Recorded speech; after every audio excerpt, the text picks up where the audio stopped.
soldier, but they were always dreams or nightmares, and mostly her own acknowledgement. Yeah. I see you got your bow tie. Yeah. Yeah. You know what I'm saying? Trying to be kind of fresh, you know what I'm talking about? Turn it down so I can see a little bit. Oh, we're getting brighter. There we go. Yes. Yeah. Bro, What's up, man. man? What's going on, man? Like, I've been waiting for this for a minute. Oh, man, get out of here. I've been waiting on this for a minute, man. You a legend out in these streets. Oh, man. I'm trying to make it, son. Why is my brightness acting crazy? Let me see what's going on here. Okay, we got that right there. Let me see. Hold on. Let me see. Somebody said, yeah. Nikki Reed.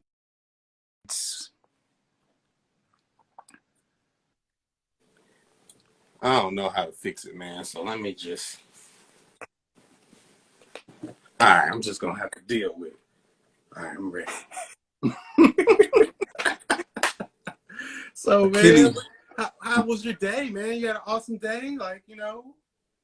I was doing some tour spots, doing some interviews. Met with a lovely group of Black women to talk about the prophets, my process, all that kind of stuff. That was great. Talked to a brother from Black brother from Britain. Okay. Earlier today. So it's been a good day. I have no complaints. I haven't left the house. Okay. I haven't left the house in like a week. Word. Well, I did leave the house the day before yesterday because I had to go to work. But as much as I can, I am here. Good. Well, where do you teach? What do I teach? What do I teach? Where? Oh, I'm in Mississippi. I teach in Hattiesburg. Oh, okay. Yeah. Crooked letter I. Okay. Yeah, you know how.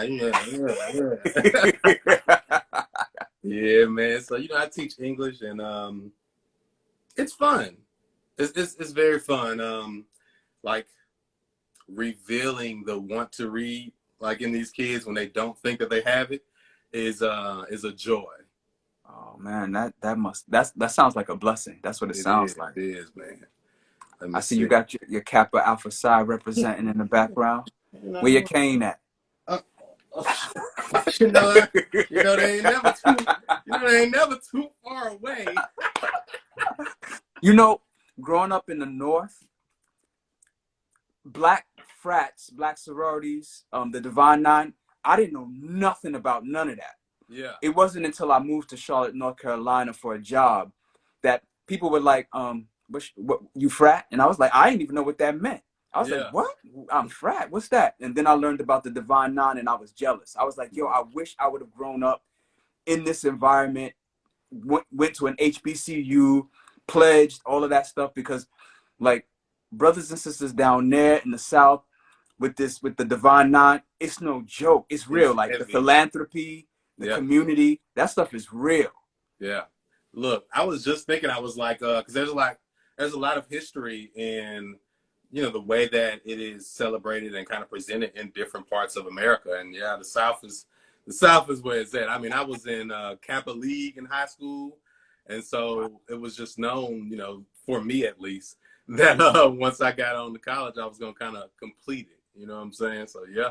It's you huge, first generation? Yeah. Mm-hmm. Okay.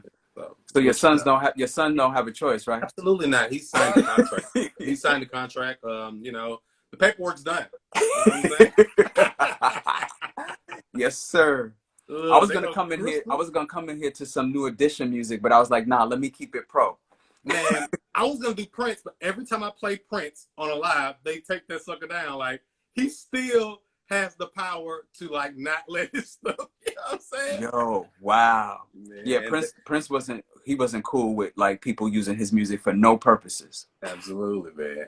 Well, look like we got the gangs all assembled, man. This is Robert Jones Jr., the author of The Prophets and the creator of the community, son of Baldwin. And I know he lied and said he's been waiting on this all week. I've been waiting on this all week. Let me see. I dead ass been waiting for this though. I'm nervous. Yeah. Oh my! Hey, look. I've read it twice now. Even though Reggie might say I've read it 4 times. But I've read it completely twice now. So I got some heat prepared for Okay. you. And you're an English teacher too. Oh boy. Yeah, yeah. So my first question is, it's not light, but it's not as heavy as we're gonna probably get into.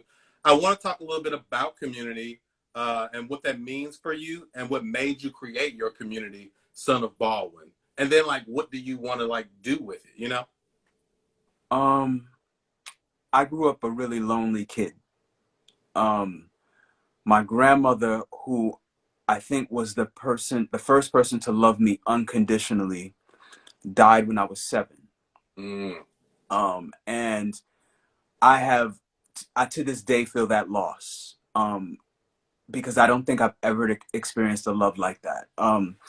And I did not have siblings until I was much older. I'm 10 years older than my brother and 13 years older than my sister.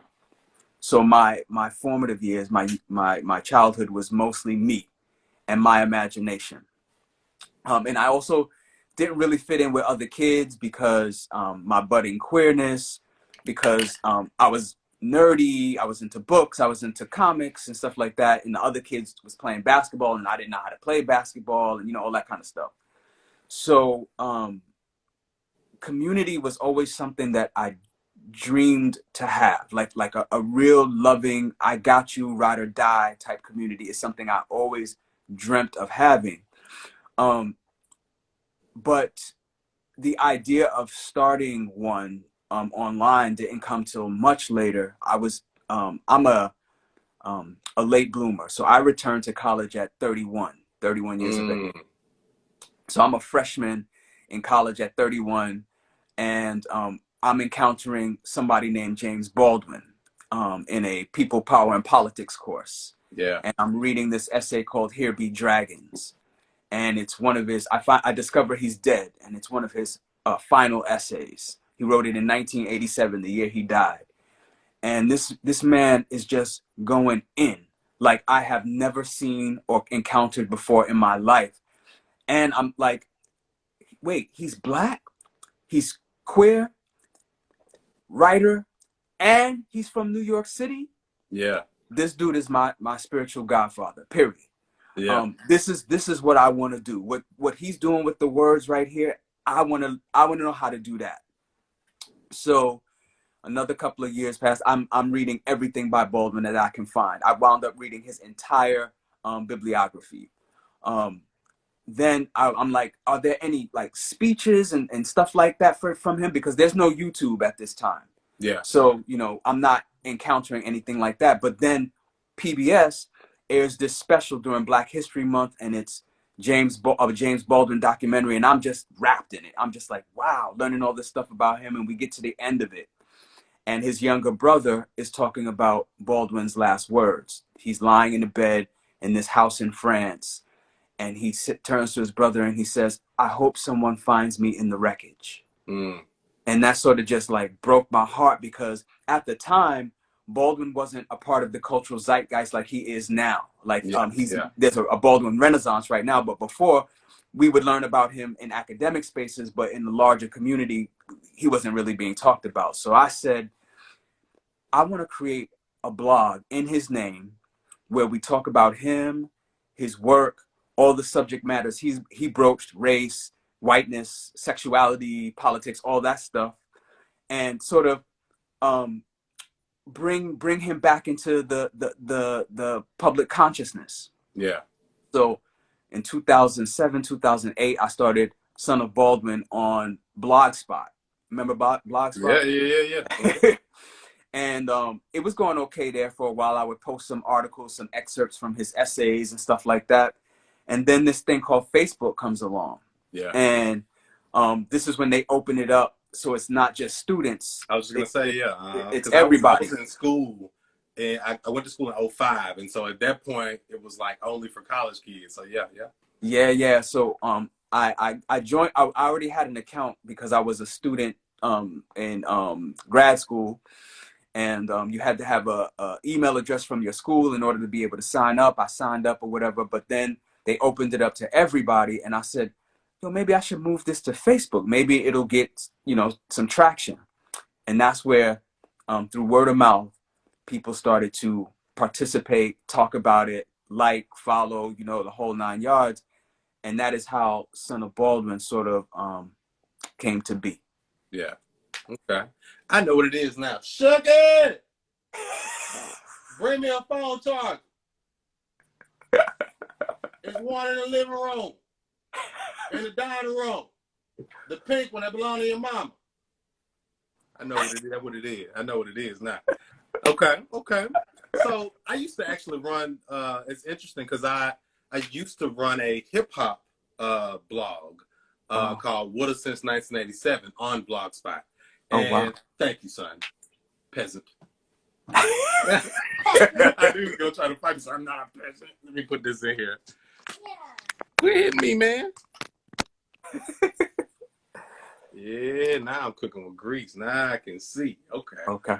All right. But and I got really jaded with like writing about hip hop because I felt like I was helping the wrong people like, get on.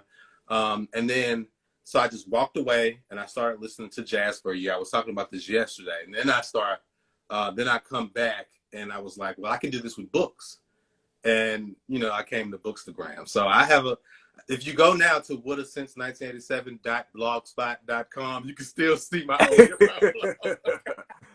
Yeah, wow. So I know about Blogger, man. Yeah, Let man. me see. Okay, good. So I'm going to do something a little bit different here. I'm going to lead with what the last author left for you, which floats into community. So this is from Deisha Field. That's cuz. She said, for Robert, in her in her super poised manner, she was like, I want to ask him about community, specifically Son of Baldwin. But in this thread, what role did our community, our digital family, play in the creation of the prophets? How did your community, Son of Baldwin, inform the study? And did the community help you as you were writing it? Absolutely. The answer to that question is absolutely yes. Son of Baldwin became as much as an education for me as my education at college. Because I was encountering people who didn't necessarily have the academic language down or the letters behind their names, but who were speaking to me from their lived experience and the wisdom you gain from that in ways that felt authentic and real and not put on. Yeah. And not only was I learning from people who were like that, but I was learning from people who were like that from all over the world. Brazil, South Africa, Zimbabwe, Nigeria, Great Britain, Black people from everywhere, Panama, Haiti, giving me their understandings of things like race, gender identity, sexuality, politics, America's role in the world, privilege, as I'm a person who lives at the intersection of Blackness and queerness, but I'm also male and cisgender and educated and Western and all these other things that intersect with. So I have privileges that intersect with marginalization and how to process those things, how to ensure that harms are minimized. Yeah. I'm learning all of this in this community of people who voluntarily, for no pay, engage in this space and have conversations. That blew my mind wide open to be able to receive that from, for example, a Black transgender woman in Zimbabwe telling me how in her tribe, there's no word for transgender because transgender is a regular part of nature. Yeah. You know? And so that helps me. Here I am in my Western point of view, thinking that the binaries are just universal, that this is how everybody thinks about race, gender, and all of these things. And no, these are constructions. And so I get to turn my American privilege on myself to say, see, that's where you messed up. And now you have an opportunity. You learn in here now. And so because of these conversations, they led me to do more research about these ideas, to look deeper than the education I got where I earned my degrees or whatever, to actually talk to and engage real life, flesh and blood brothers and sisters and others who are willing to share their testimonies. I probably could not have written the prophets if I had not been exposed to that sort of education, the Yeah. education that comes through diasporic means. Yeah, man, that's heavy, man. That and I know your community is so much larger, but that's kind of what I'm learning as I'm building this. It really like opens up. It'll tear down your Western view and open it up when you have like friends in South Africa telling you things like they have to go through like the UK publishers to get the books that come from Right. Americans, and just all these different things that you don't even kind of think about.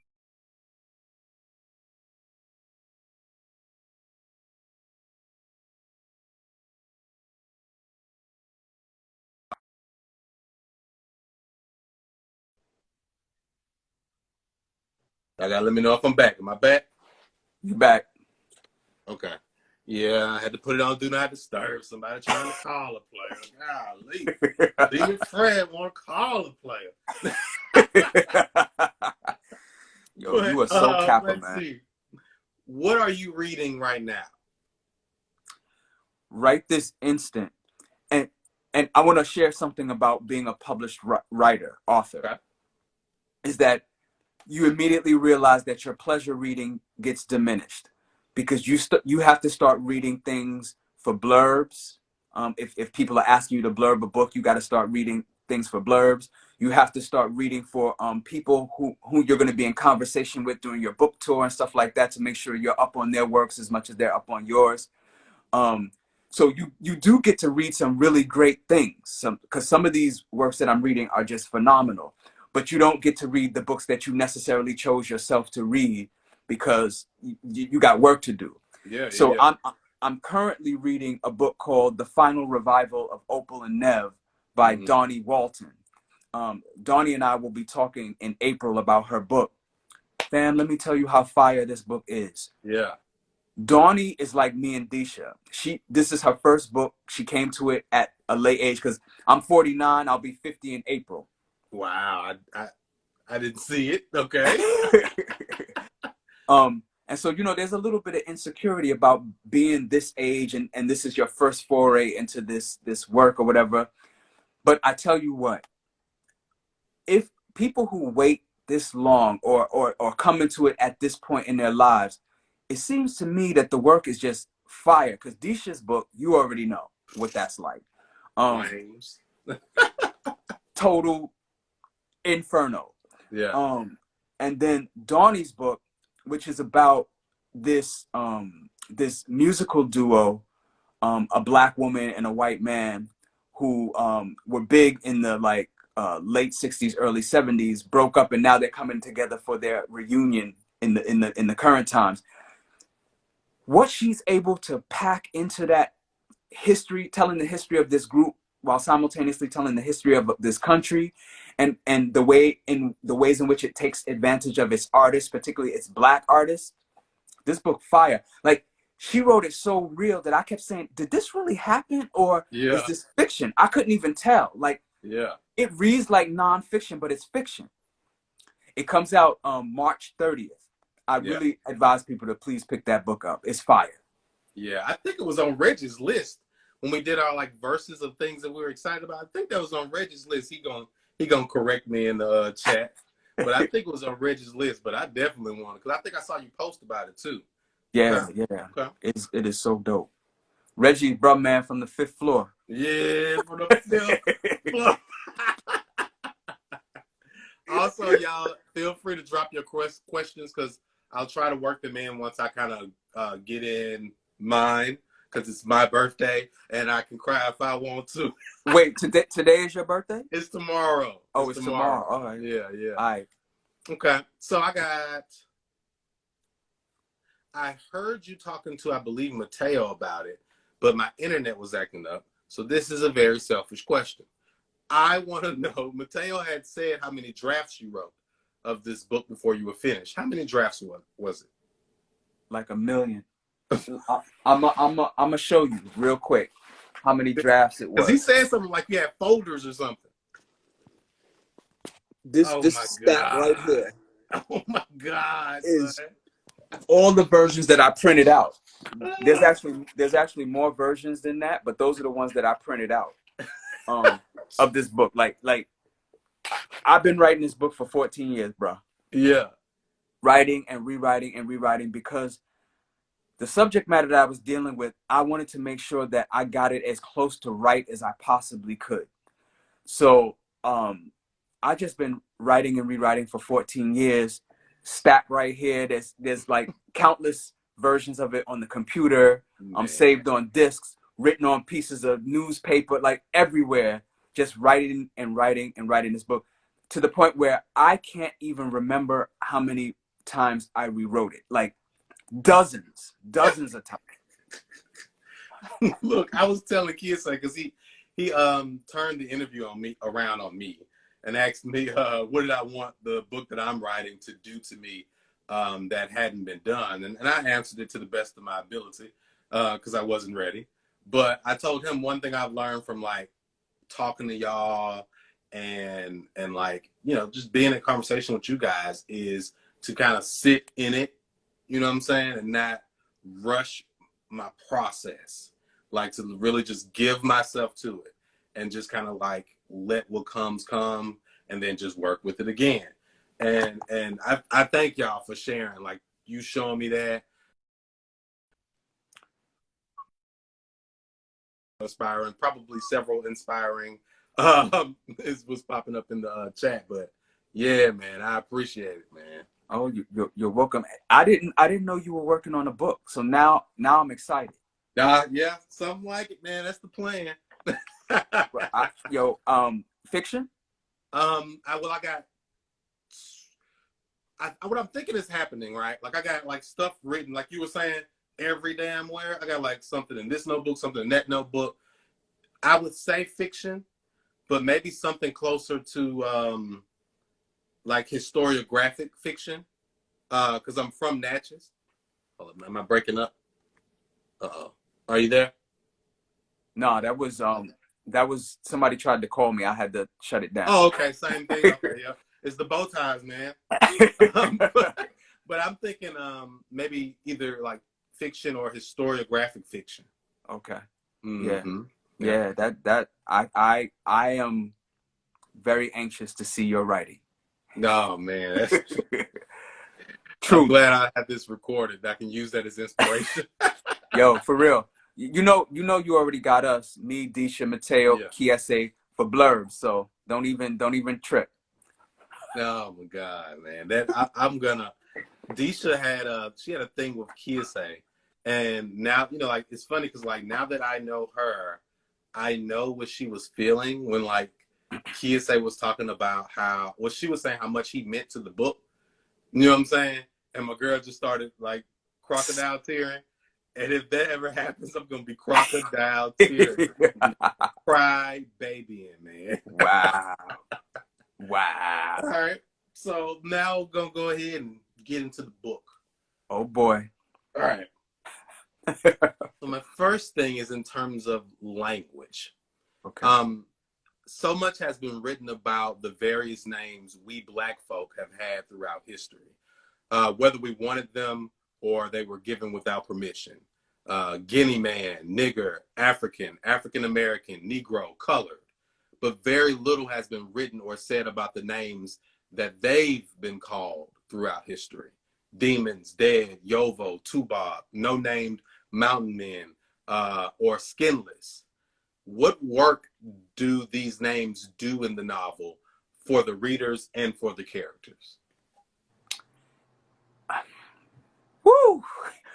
All right. I see where we at. Okay, this is the 601 course, not the 101. All right.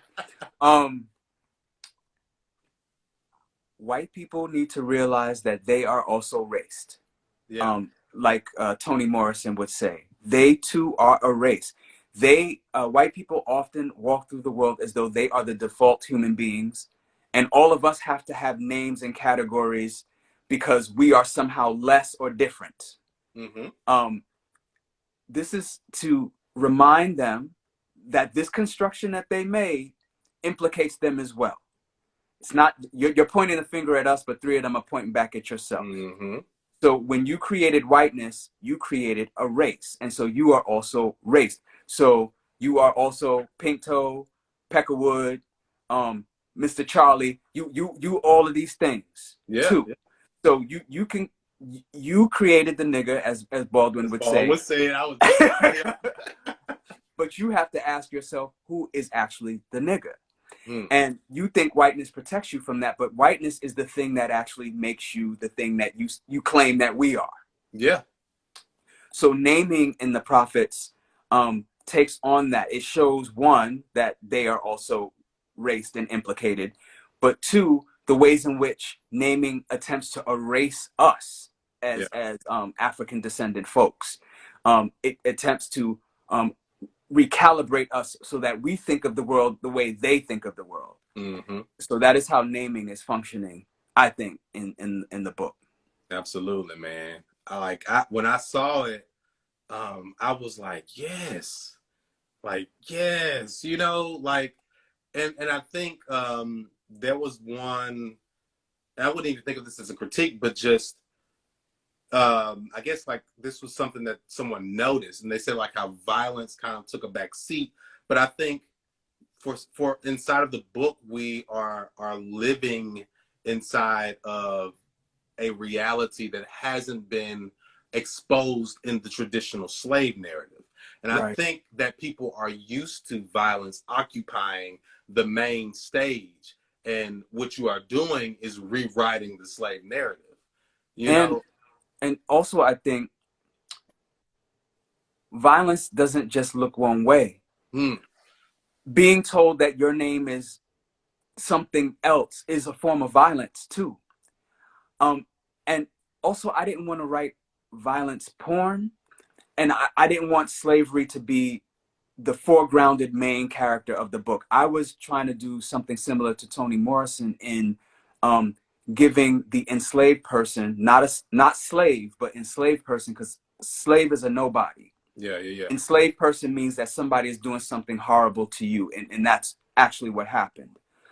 That they had a fullness and a roundness and a dimensionality that, yes, they are living under these cruel, brutal conditions, but that does not diminish their humanity. It diminishes the humanity of the people perpetrating the crime. Yeah. So, yeah, I actually, I'm interested in that critique about slavery, the violence being backgrounded. Although, then on the other hand, I get people that was like, "Oh, I couldn't read that part; it was too violent." And so it's just like, you know, what can you do? Look, and Reggie, this will be the last time I say your name. But Reggie wrote about violence porn. He didn't use a word specifically, but he was talking about how people are entertained by our traumas, et cetera, even possibly us, right? Not necessarily that it's just all on white people or whoever is viewing. And I thought that was just such a super interesting perspective, man. That's why he's my partner. That's why he's my teammate. Okay. Ruth, right? Oh boy. Ruth, for me, represents white folks when they practice their ritual of reassuring themselves of their purity before and while they practice their villainy. Can you speak to her character and how you personally fight and withstand that ritual through your community, son of Baldwin? That's a two-part of that. Stop playing with me. So Ruth, who was my husband's favorite character because of that particular examination. You know, James Baldwin talked a lot about how innocence is the crime. The very concept of innocence implies no responsibility or accountability for actions. Other than infants, very few people are innocent. Hmm. In the sense that we think of it here in the West or in the United States. I was trying to show with Ruth the ways in which people allow themselves to become cruel, inhumane, brutal, while still standing in this sort of moral position of I'm innocent, I'm upright, I have the moral authority here, and all of these other things. We see it in the white women who see a brother watching birds in the park and says, he's trying to attack me. White women in particular in this culture are afforded a particular kind of innocence that allows them to do things like say, Emmett Till whistled at me, so now you have permission to kill him. And this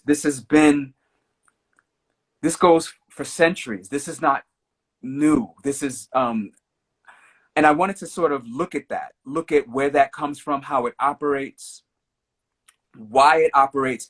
And the reason why I think it operates is because people like the idea of being pure. Yeah. Social media, one of the detriments, social media has done a tremendous amount of great work, but one of the detriments that has occurred in some social media spaces is the idea of, if you're not perfect, then you deserve to be dragged. You deserve to be pointed out. And it's always by people who, we don't know your flaws. Your flaws are not public. Yeah. So you can sit in judgment until it's your turn. And then what's going to happen when it's your turn? Yeah. So if we could afford each other some grace, some allow us to there's some flaws. We, no matter what our intentions are in terms of trying to be better people, in terms of trying to be as good as we possibly can be, we're always going to fall short. So in Son of Baldwin, I'm trying to move us toward a space where we can have these difficult conversations about harm and privilege and hierarchy and hegemony and all of these things in a way that we can still remember that the other person on the other side of this digital screen is a human being. And that we should be, we shouldn't tolerate bigotry and all of those things, but we should definitely remember where we too are implicated. We're not innocent. We are implicated too. And basically treat the other person that you're critiquing in the same way that you want to be treated when you are in that position, and you will eventually be in that position. Yeah. Yeah. And so many people operate as though they're not going to ever be in that position because they think they told themselves that they're perfect, or that their praxis, the way they do politics, the way they do social justice is all perfect and all right, but it's not. And eventually, all of us will have to be taken to the mat at some point. How do you want to be taken to the mat? That if that's how you want to be taken to the mat, that's how you take other people to the mat with kindness, generosity, grace, patience. That's how I want to be taken to the mat. So that's what I try to give, and that's what I try to encourage. Yeah, man. Okay. Let's see. Okay. Yeah, let's go here. Okay. So you did work with water, right? And Ta-Nehisi did work with water. And both of those waters have a proximity to me in the way that I'm from the Miss Lou, right? And so, I gotta add this part. In the way that I'm from the Miss Lou, the place where the waters gather. Right? Hey. And so, what did you learn about water and the connection to Black folk there and everywhere in writing this book? That is such a great question. My agent told me, "Oh, this is a water book," when I first turned over my manuscript to him, and I didn't really understand what he meant by that. But now I do. He's talking about, and I'm assuming you're talking about the symbolism and what water represents in this book, and why it plays such a crucial role, where to the point where it's almost another character. Mm-hmm. when I decided that this book would be set in Mississippi, and the reason why I decided it would be set in Mississippi is because I think Mississippi is the site in America of the greatest anti-Blackness and also the site of the greatest Black resistance. Yeah, yeah. I also wanted to pay homage to Bea Richards, who is from Vicksburg, Mississippi. She was one of my all-time favorite actresses, and she passed away as I was thinking about and gathering research for this book, and I wanted to pay homage to her. And also because it is the place where the waters gather. And the reason why that is important is because Toni Morrison says, all water has perfect memory and returns to its source. And so for me, water represented here is a returning to the source, because it has the perfect memory, and memory plays a big role in this book as well. And also, water is the thing that separates us from our motherland. It's the treacherous terrain over which the Middle Passage occurred. It is the thing that some of our ancestors jumped up out of the ships and into the water to save themselves rather than be degraded by who they thought were cannibals, and in a sense they were. Water plays such a huge role in our spiritual practices, baptisms and christenings and so on and so forth. So water, there's something really not just nourishing in terms of bodily, but something spiritually nourishing about the idea of water, the returning to water, the fact that we are in the womb in water. All of these things really touched me in a way that was metaphysical, almost mystical, and I needed to somehow represent all of those things: the Middle Passage, the separation of us by this ocean, the water of the Yazoo River, all of that in some way in this book. Yeah. Bookish Bohemian. Bookish Bohemian, I see you, Yimaya. Ashe, I see you.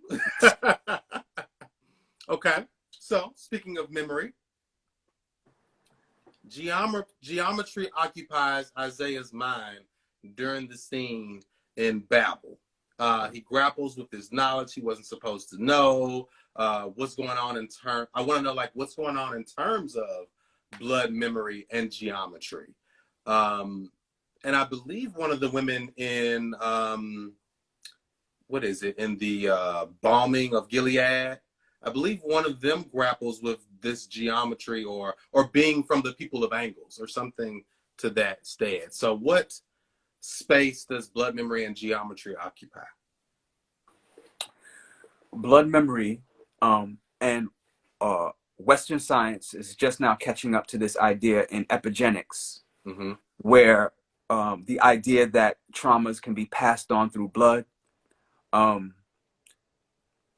My ancestors, and I'm talking about my direct ancestors, people that I knew or knew of, talked a great deal about blood memory, about how certain knowledge about who they were and how they survived will be passed into me, and I would understand it as instinct. So that's something that I wanted to make sure that I included, because that seems to me, other cultures might practice that, but it's distinctly African to me. So I wanted to make sure I included that. Now, where the geometry comes in, one of the things that always struck me as odd is the ways in which ancient Africans were able to build civilizations with mathematics that to this day we cannot replicate. Yeah. We were called primitive and savage and all these other things, and white people try to take away our own stories by saying, oh, aliens built the pyramids. No, we built the pyramids with our advanced knowledge for all those many years ago. So when in Balm and Gilead, when Maggie is telling the other character about her angles, she's talking about the fact that she comes from a line of women who were so in tune with the universe that they were able to build a civilization in which its main structure would point at the same star every 200 or something years or what have you, knowing that they are not separate from the universe, but are in fact a living part of the cosmos.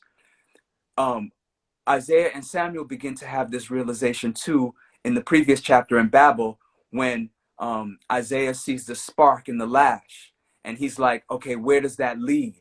And I'm walking around the shape of this thing, and here are these shapes, and I'm not actually supposed to know, but somehow I know. How do I know?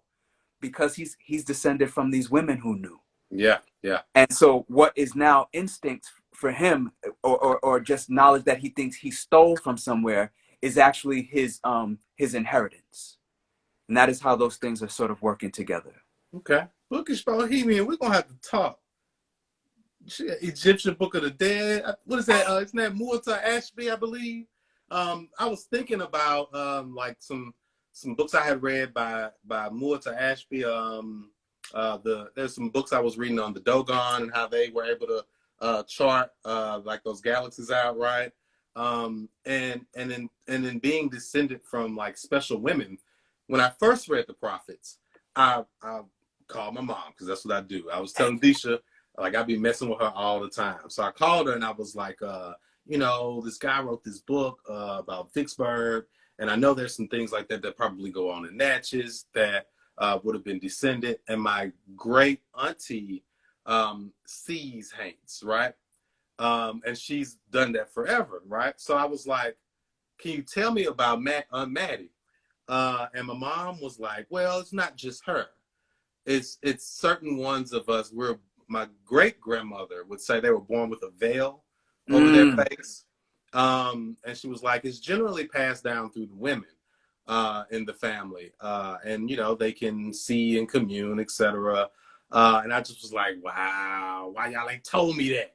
I was like, One of the interesting things in the process of me writing this book, finding out about my own family stories, is that my great grandfather Lawrence was a seer. He was a medicine man, or a witch, whatever you want to call it.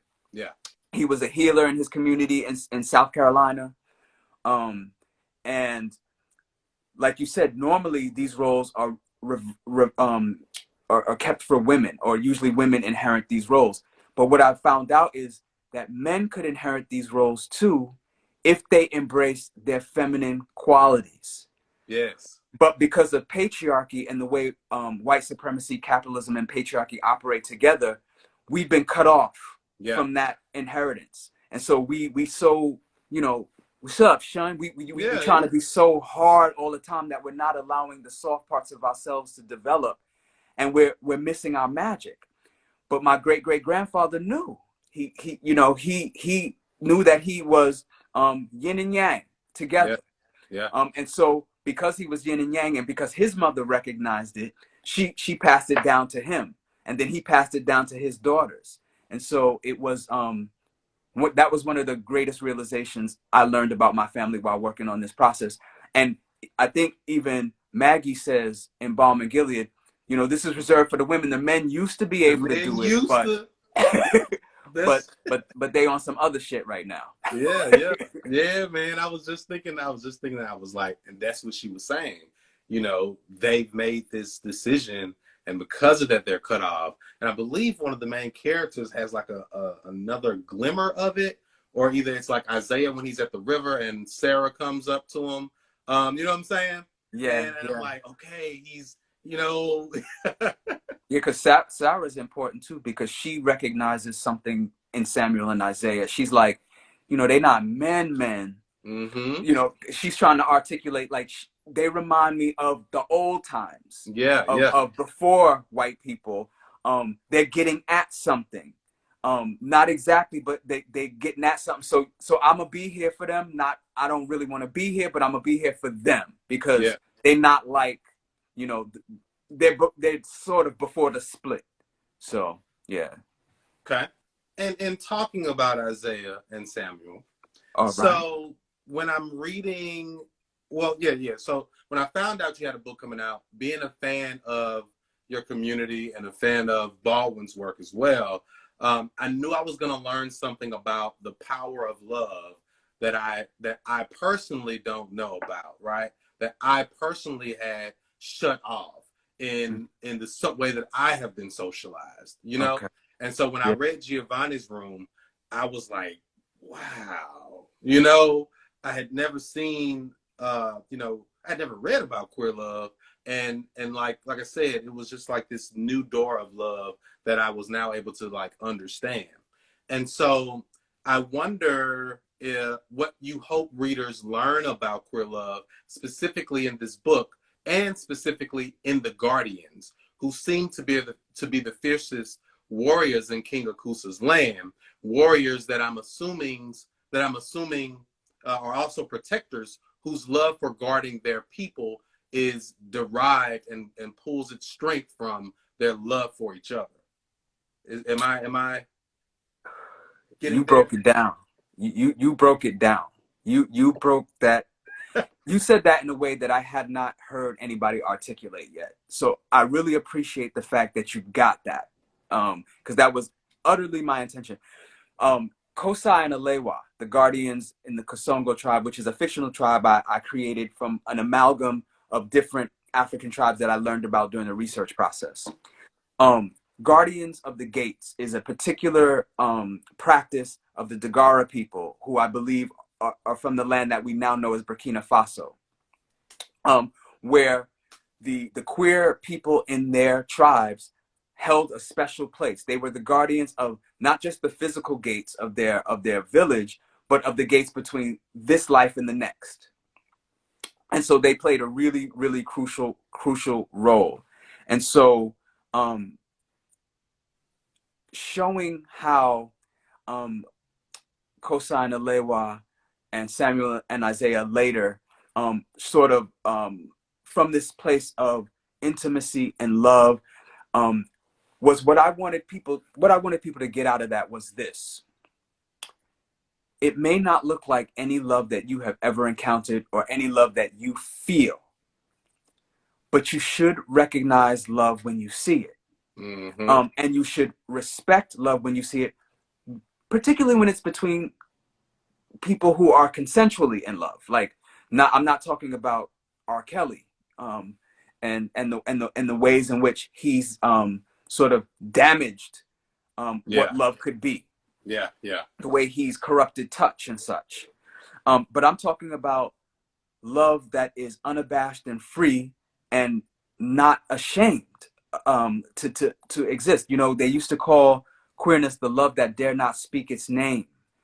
And for me, what kind of love between two adults or two teenagers in love or two children in love, whomever, should not speak its name?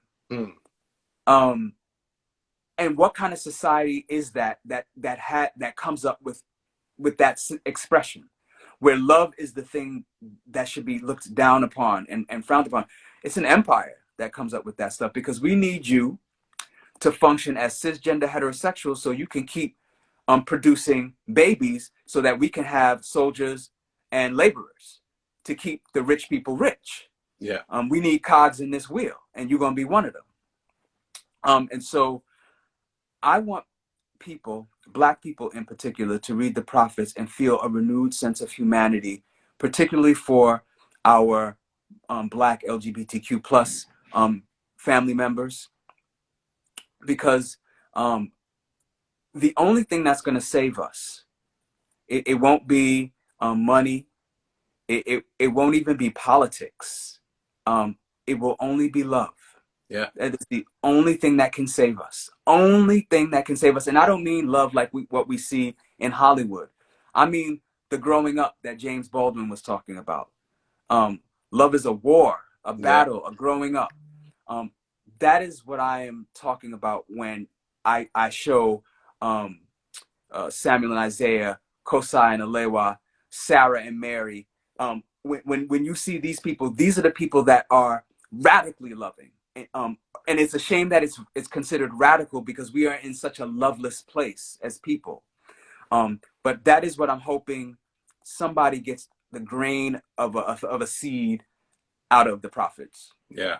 Yeah, man. Like, well, 'cause I was still in the Dagara people, because it's a part of this fiction that I'm working on. It's doing some work with a special gate. I'll have to tell you later. Okay. But and when I was reading about those guardians, and just King Akusa in general, like I literally had told my wife I wanted a shirt that said like "Long live King Akusa." You know what I'm saying? like my God, man. She's my favorite character. Yes. Look, here you go. You ready? Ready. Religion and imperialism. Oh boy. King Akusa has a moment within the narrator's wonderment in which it recounts a future that King Akusa doesn't know. Right? I don't even know what that technique is that you were doing. I was like, what? The narrator is recounting a future of the character it is explaining that the character doesn't even know. It's like reading genetic memory and genetic immortality, you know? And I was like, since I've read these books and I've been doing like this reading as revision thing, I was like, I need to rewrite a whole new review. But anyway, King Akusa speaks about us being and stolen in the name of a god that they claimed was peaceful, a lamb which she calls merely a costume. How does this reveal or highlight the connection between religion and imperialism and the work it did in Africa? Quite frankly, what I found in my research is the opposite of what I've been told. What I've been told was that Europeans came to Africa and saved the savages from themselves because they were degraded and uncivilized and violent and all of these things. What I learned was that they were fine. And then Europeans came in with their divide and conquer tactics and their Christian missionaries and imposed upon these peoples a particular worldview where they had to then separate themselves from their own siblings, their own African siblings. You're this and you're that and you're better, so kill them. And like a Bugs Bunny Daffy Duck cartoon, that shit worked. Yeah. And then gave us this religion in the image of their own whiteness and said, this is yours. And we, in turn, accepted it as ours. That is not to say that our practices of Christianity are exactly the same as white people's practices. A lot of our pre-colonial African traditions show up in different ways in our religions. You know, catching the Holy Ghost and falling out. That white people weren't doing that. We were doing that. Speaking in tongues, the whole nine. Which I just realized learned was called glossolalia when you're speaking in tongues. I didn't know there was a technical term for that. Don't worry, I'm taking it down. Glossolalia. All right. Glossolalia, yeah. And so when King Akusa comes up against Brother Gabriel, she recognizes immediately he's insufficient to handle what he is witnessing. He doesn't have the lens. He doesn't have the bandwidth. He doesn't have the space to understand what he's seeing. And so she's, rather than feel superior to him, she feels sorry for him. She's kind of like, these people organize shit by what they don't understand rather than by what they do. They're like children. They don't know.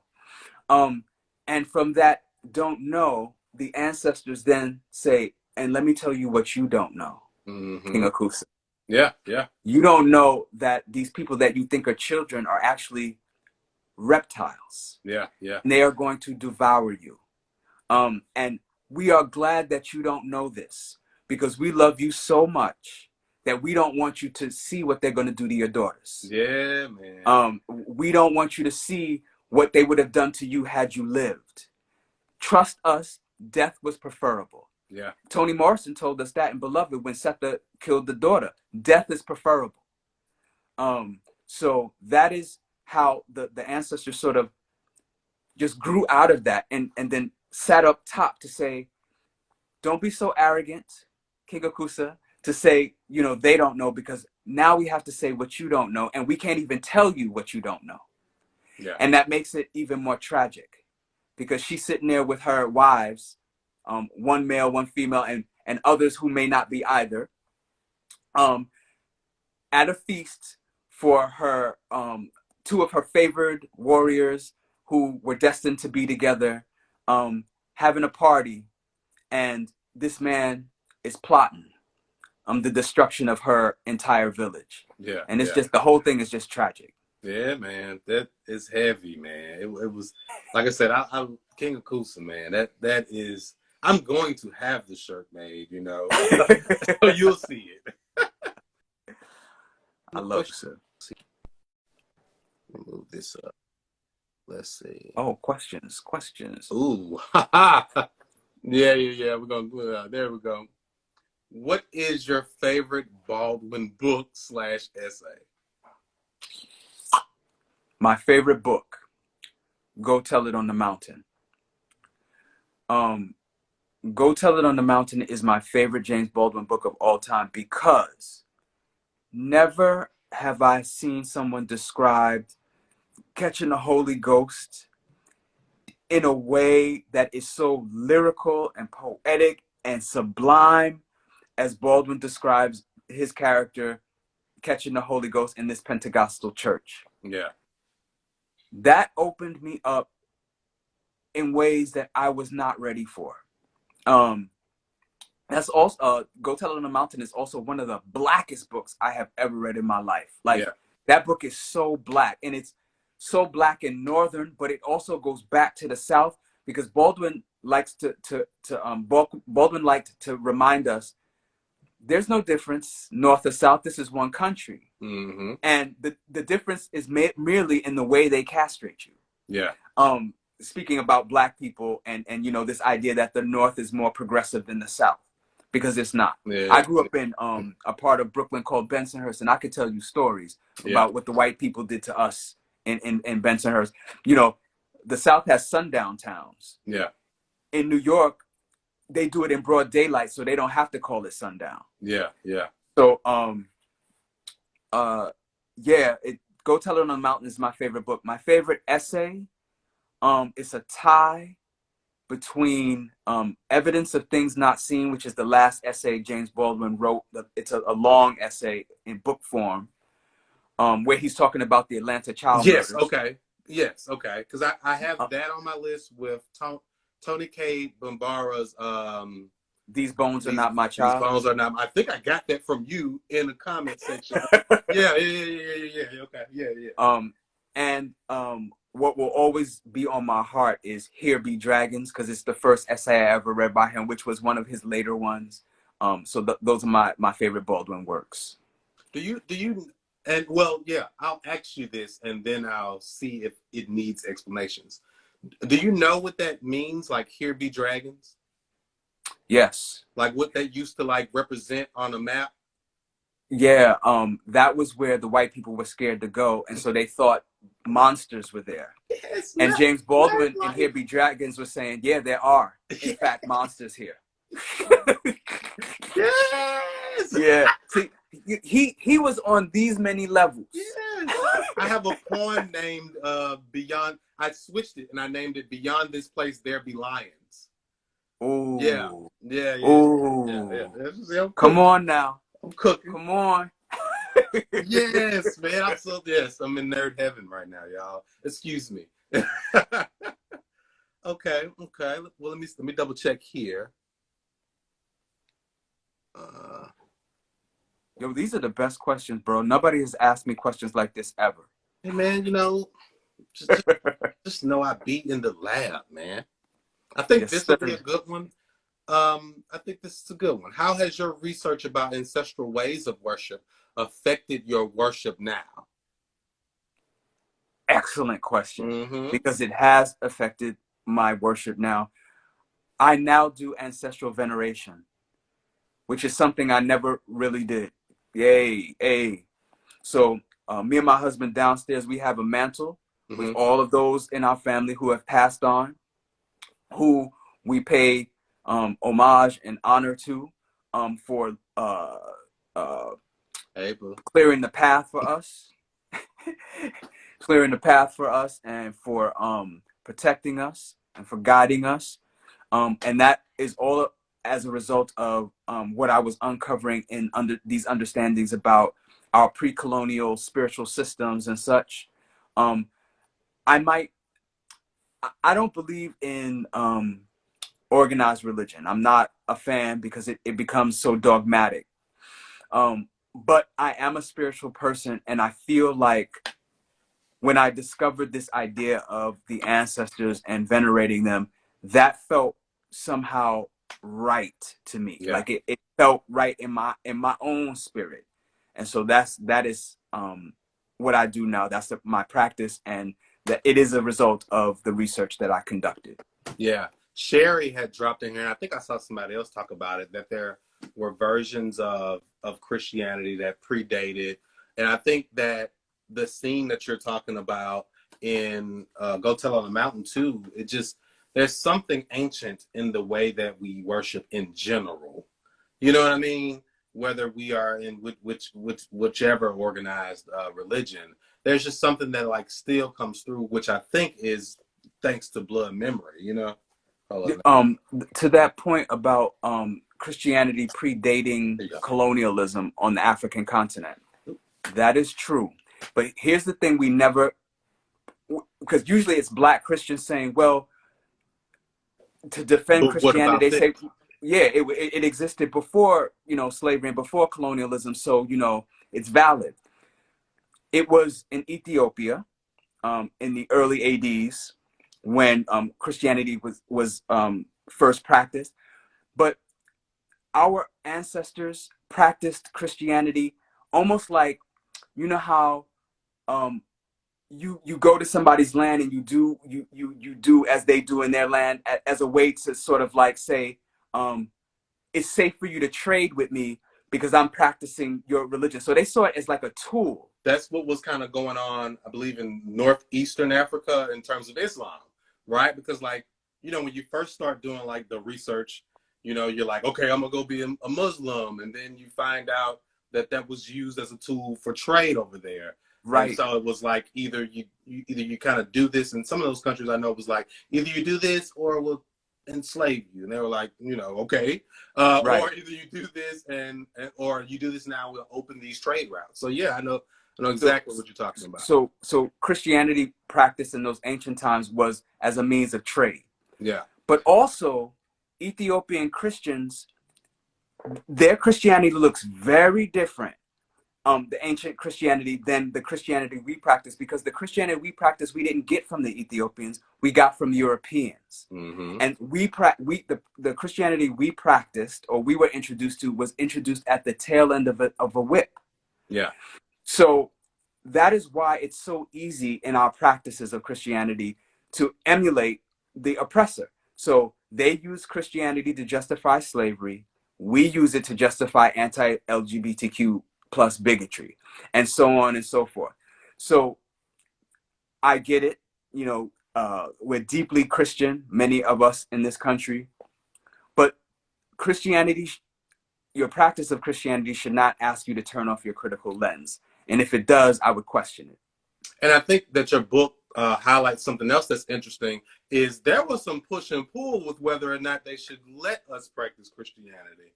That's right. I forgot what else I was reading recently, and they were just talking in whatever book it was. They were talking a lot about that, where they were like, yeah, I know what it was. I think it was one of Kendi's books, where they were trying to decide if we had souls before they could even, before they could even begin to use it in that way. So, I think, like you said, I don't think any organized religion should turn off your critical lens. So yeah, I totally agree there. Let me see. Did we have them? We might have another one. Oh God. Oh God. Well, first of all, let me laugh at this one. My girl Kat wants a transcript of the interview. I'll post it, Kat. I'll post it.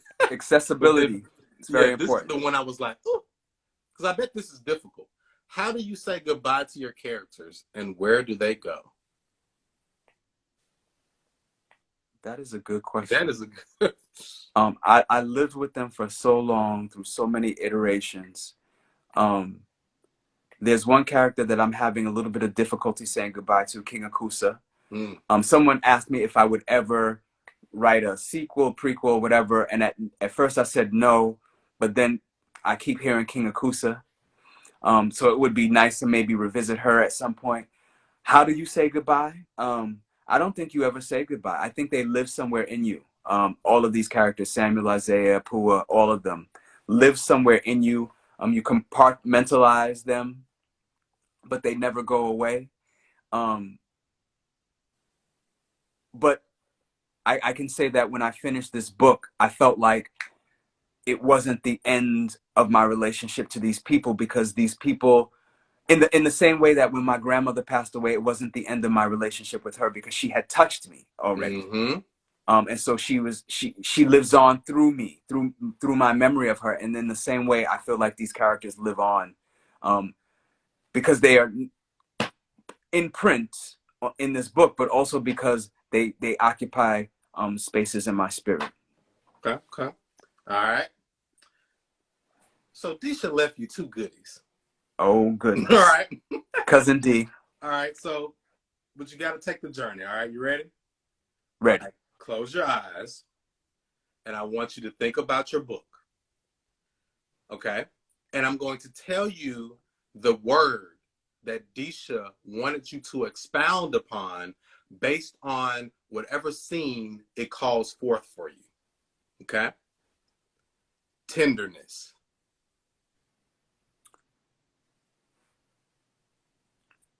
Tenderness. The first scene that comes to my mind is Balm in Gilead. Yeah. Where the women are laying hands on Samuel and Isaiah, knowing that it hurts and that it has to hurt first before it feels better. And that scene ending with Essie singing for them. Because to witness what they witnessed, Maggie knows it has a chilling effect on these women, not just the boys who are hurt, that's bad enough, but to also witness the hurt is its own sort of injury. And Maggie realizes this, and it's such a tender act first that they said about this healing practice for these young men, but then that Maggie realizes, oh, we need a healing practice too for us, for what we just went through. Maggie, as ornery as she is, and I remember Toni Morrison saying that Pilate almost took over Song of Solomon. Yeah. Maggie almost took over the prophets. Yeah. Because she's such a compelling character. She's so ornery and strong, and she'll give you the side eye in a minute, and she will poison your kids if you make her try to nurse them. But at the same time, she is so incredibly tender to the other Black people around her, women, men, whomever, when she can be. She uses whatever power she has in the interest of tenderness when it comes to other Black people. So that is the first scene and person that I think of when I think of tenderness and the prophets. Okay. Disha, when you watch this, I told you I was going to wrap that word up for you. She was like, oh my God, I only get one question. And so when she asked the question, I was like, I tell you what, I want you to only say one word and I'll wrap it up for you. I'll make it, I'll build a question around it. And she was like, really? That's still hard. Yeah. Wow. Yes. Okay. Disha is everything. I love her. She is, man. I can't talk enough about just how awesome she is, man. Like genuinely awesome. Like we actually, me, Mateo, Kiese, Disha, we talk about so often the ways in which us and our works have been embraced by the Black Bookstagram community. I didn't know about Bookstagrammer until my book was making its way through the process of being published.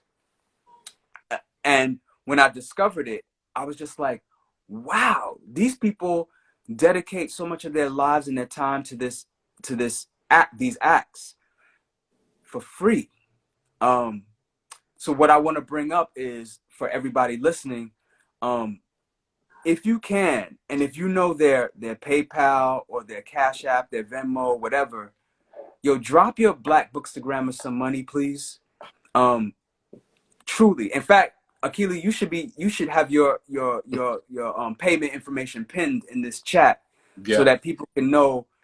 Because when I was promoting this event, I was like, yo, here's his PayPal and here's his Cash App. Like, hook a brother up. Seriously. Yeah. Because the level of promotion that you provide for us is worth something. Yeah. And so I hope everybody listening, please support your Black Bookstagrammers, your Bookstagrammers in general, because they do, it's an invaluable service that they offer. Yeah. If you guys are so moved, it's in my bio. But like when I was, again, you know, like, because I didn't know it existed when I was walking to it.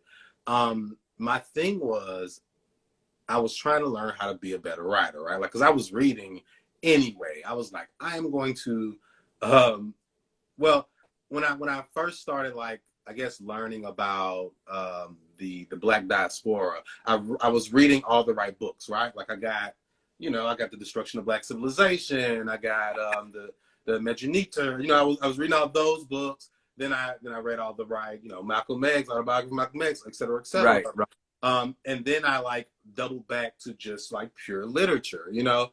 And so I was like, every time I try to talk about it on my regular page, none of my friends would talk about it with me, you know? And I was like, well, maybe, like I said, I was like, well, maybe the way I built that hip hop community, I could build one over here and I could practice my writing the reviews, Right. you know? And so I was like, okay, well, let me see who's writing now, and specifically in Mississippi. And that's how I find Kiese, you know? And then I go, of course, like I just like went research crazy on him. And the funny thing is I had been using your Twitter account to build that book list earlier. Oh, wow. And so when I saw you on Instagram, I was like, oh my God, because I had got off Twitter too. When I killed the hip hop thing, I got off Twitter too. Right. And I was like, oh my God, he's here. He's like still doing the thing that he was doing way back then. And so, like I said, it's just been this constant. Even this, I was talking with Reggie about workshops. This has been a workshop for me, you know, in the most beautiful way. So I thank you. I thank all of the people that came through this week, and everybody writing now, and everybody who has written in the past, because it has just been such a gift to me, in general, man. You know, like. So, and anybody that engages with what I do, I've shared a poem or two on there on my page, but just in general, like that's how I get better at what I'm trying to do and whoever I'm to be in this space, you know? Your instinct, I think your instincts are 100% correct. You want to be a better writer? Read. Yeah. That is legit how you do it. You read. Even the difficult works, the masters, Morrison, Baldwin, all of them, you read and you read and you read and you read. And eventually you're not going to be as good as them. We'll never be as good as them. Mm-hmm. But you will elevate. You will continually elevate. And so, yeah, your instincts are 100% correct on that. That's how you do it. Look at my current research stack. Jeez! Wow! With a glass of wine sitting right there. Boom.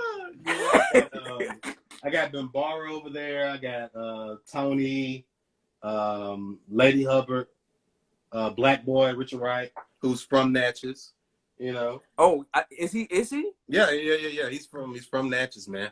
I didn't know that. Yeah, he's from like, so, you know, like Natchez used to be, that's another thing that I was talking about with kids that I'm trying to like bring out, but Natchez like used to be, I guess, bigger in terms of its influence. And so, because there were so many plantation owners there, right? So many enslavers.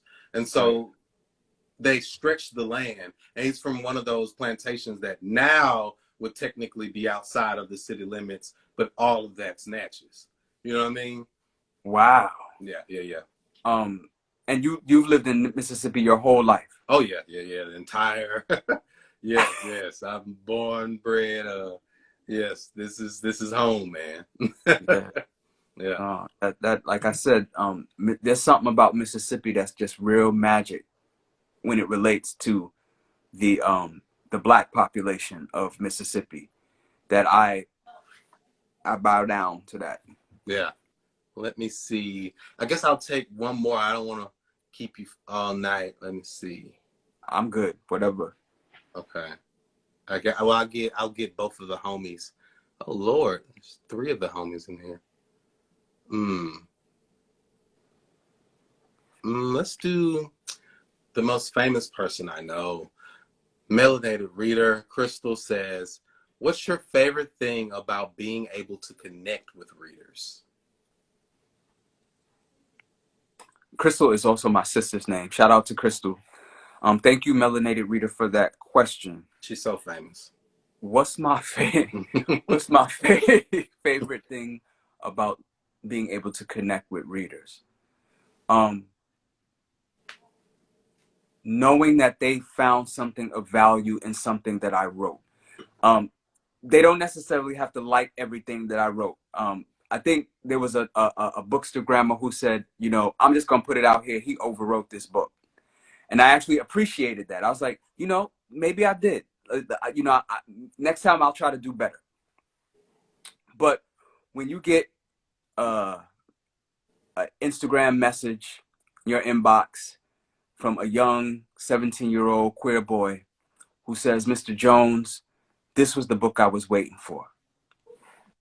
What else do you say? Like, Yeah. If this book does nothing else, if it doesn't sell another copy or whatever, it reached that young man.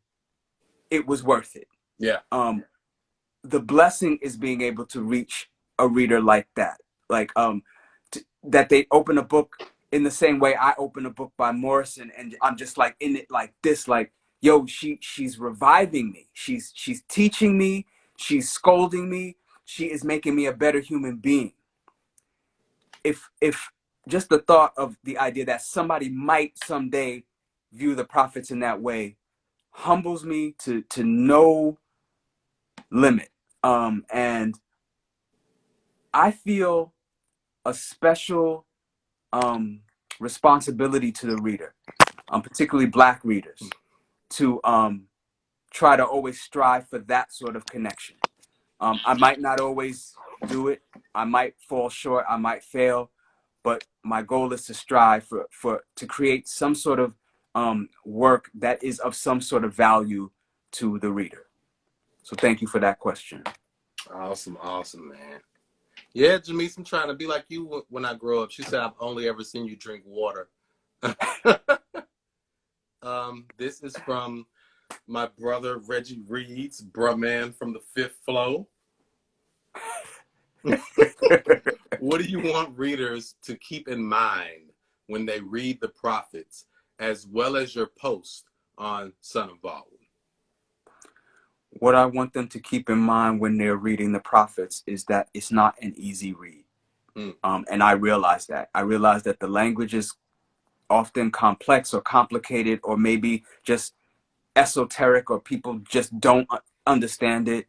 I realize that the subject matter is difficult. It's hard to read some of the scenes of violence. But I would pray that you continue, even though the book seems dense or intelligible or whatever. I want you to try to, or unintelligible. I want you to please reckon with it. The things you dislike about it, the things you like about it, be in conversation with it. That is what I'm hoping people get when they're reading the prophets. Son of Baldwin, on the post of Son of Baldwin, what I'm really trying to get at Son of Baldwin is the end of anti-Blackness, from which all other oppressions may fall away. There's a an activist named T.L. Lewis, and T.L. says that ableism and anti-blackness are the same thing. Everything stems from the measurement of white on top and black on bottom, and we just superimpose that over every other form of oppression. I'm tending to believe that because I noticed that the world can't unite over anything, but it could unite over anti-blackness. That is the thing that unites everybody of every stripe. Is I don't, and that's the feeling and sentiment.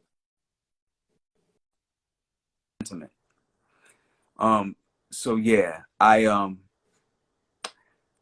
the posts are to do away with anti-blackness and to get as many people as possible to join me in that endeavor. Yes, yes. Let me see. Mm. Mm. Mm.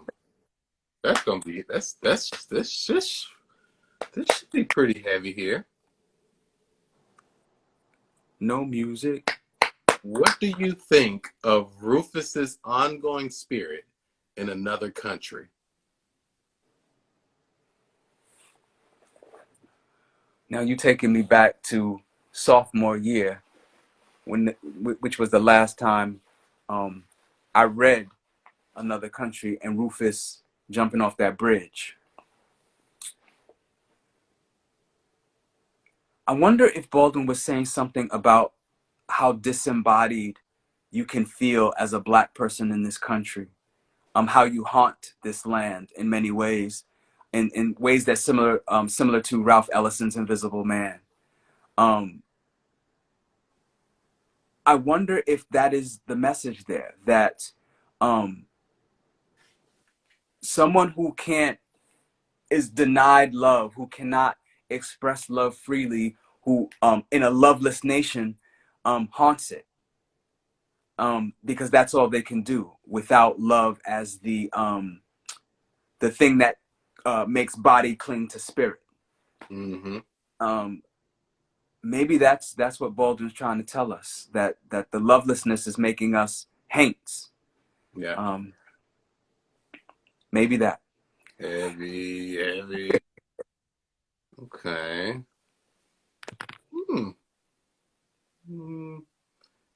I think I know the answer to this, but I am interested. Michaela, how did you know when the book was finished?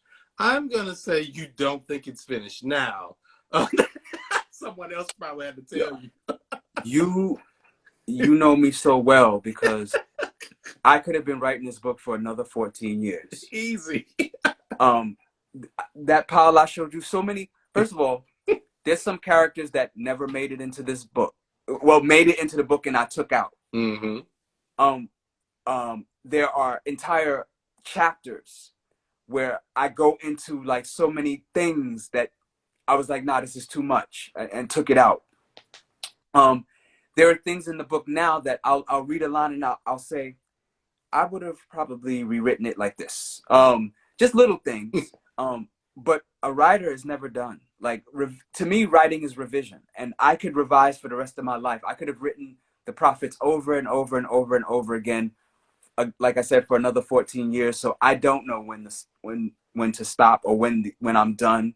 But that's why you have to surround yourself with professionals who can tell you when you're done.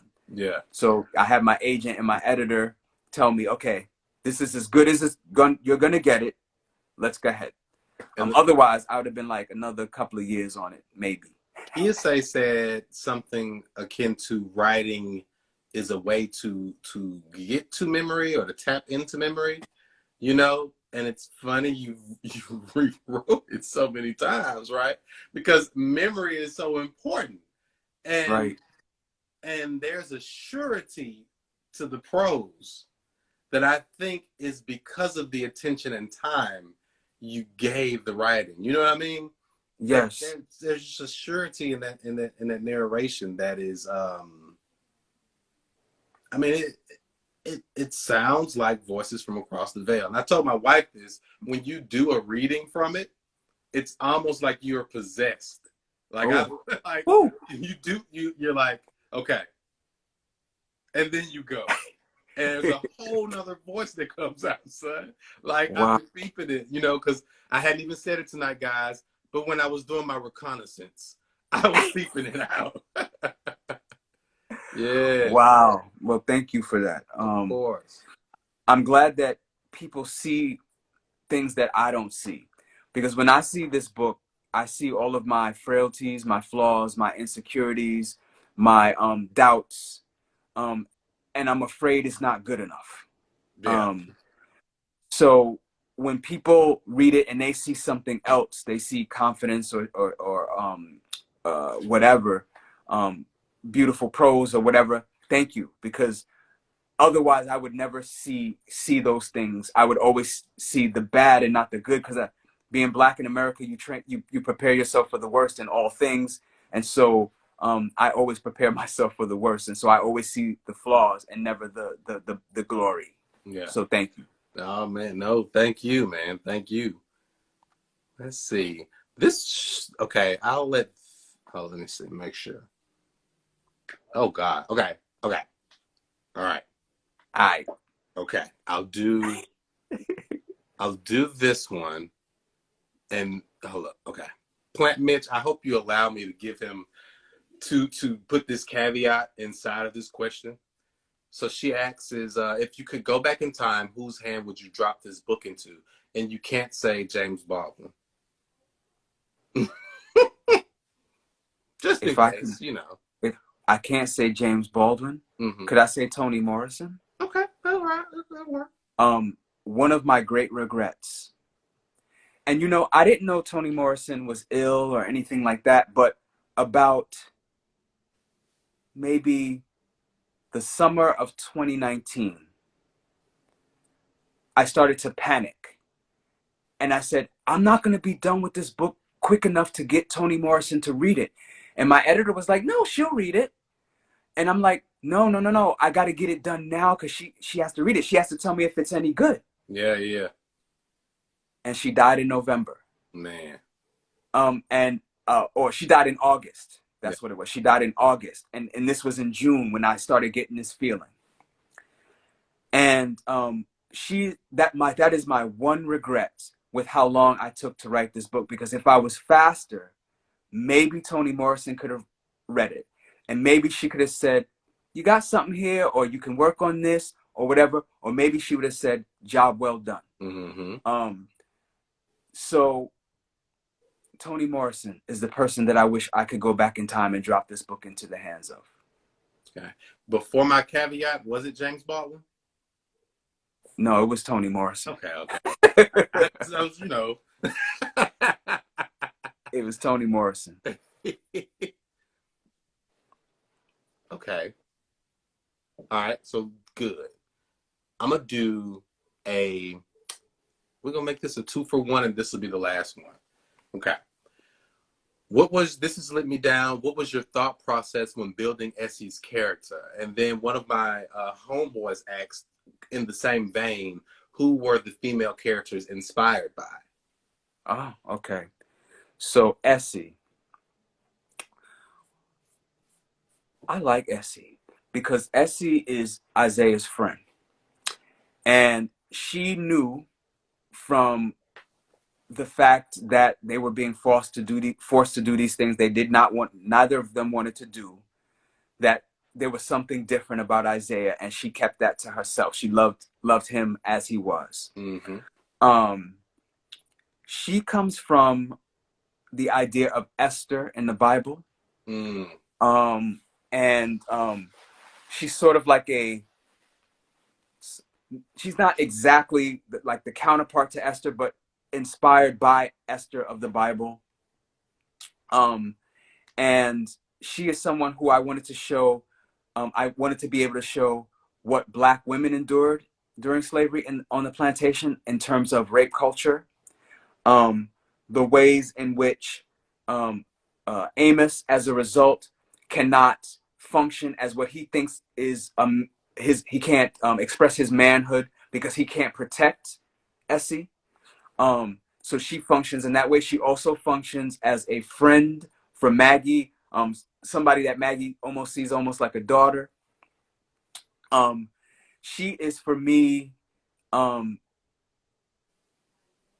the response to this idea that Black women who are the subjects of rape should bear that weight and not take into their own hands how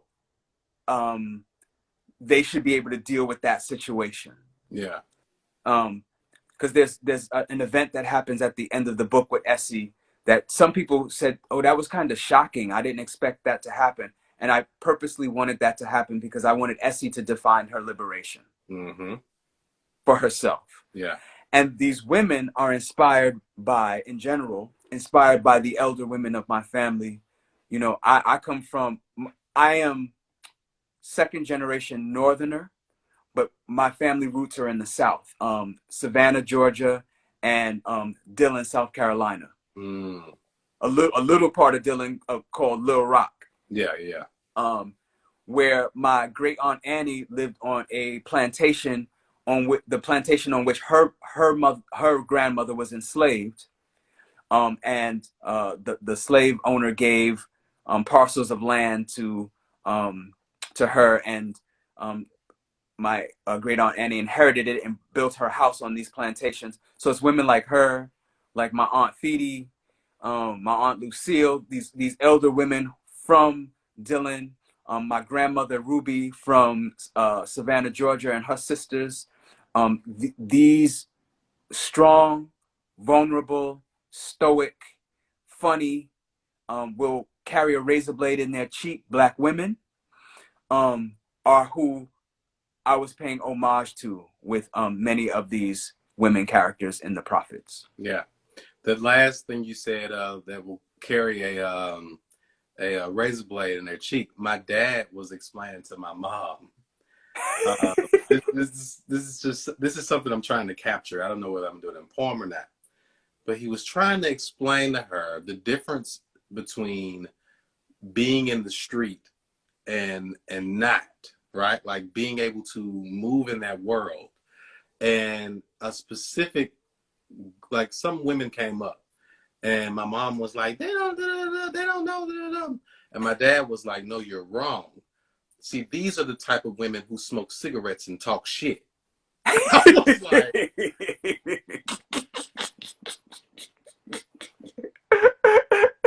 so much of that. Yes, those were a lot of my aunties, my great aunties. Is they would dip in snuff and tobacco, spitting it in the can, and they will cut you. They were fighting men. You know, these are the women I'm descended from. That's what he was trying to tell her. And like my aunt Debbie Harris is in there. You know, they're from my mom is from Maryland, and my dad is born and raised in Natchez. And so he was trying to, you know, he was like, I'm gonna get it. And then when he said that, she was like, you got it. Then she understood. Then she got it. Okay. Like, okay. These just strong women, like they're just nowhere, no door they couldn't darken. You know what I'm saying? Let me tell you, these my aunties who hung out at the juke joint, and when there was a bar fight, they'd be the first one to bust a bottle and they'd say, come and get it. Yes, those are the women I'm descended from. Yes, man. Yes. Well, look, I'm gonna go ahead. I'm gonna end it here because I can nerd out forever. But listen, man, thank you. I thank you for reminding us of what we might not remember and what they pretend not to know, which is that we are and have always been a magical folk. Thank you, man. Like, that is a lot. Akili, you, Reggie, Sarah, Melanated, Michaela, so many other people in this Black Bookstagram community do not realize how much you mean to us as community. Where will we be without you? Like I really can't fathom where I might be, Disha, I'm sure feels the same way, Mateo, Kiese, where we would be without the love coverings that you constantly provide for us. So the thanks, I have to pay you thanks. Thank you so much for providing this space. And please, brother, write, because we need your voice. Hey man, I'm gonna shed a thug tear, man. Like I was telling kids about man. Yeah. Well, yeah, man. Again, man. This is just like I said. This has been the greatest birthday gift of ever. Like, my God, man. Thank you, man. Talk soon. Yes. Thank you for this. Thank you, everybody, for coming. Thank you, everybody, for coming. Thank you for all the love you've been showing me all week. Thank you.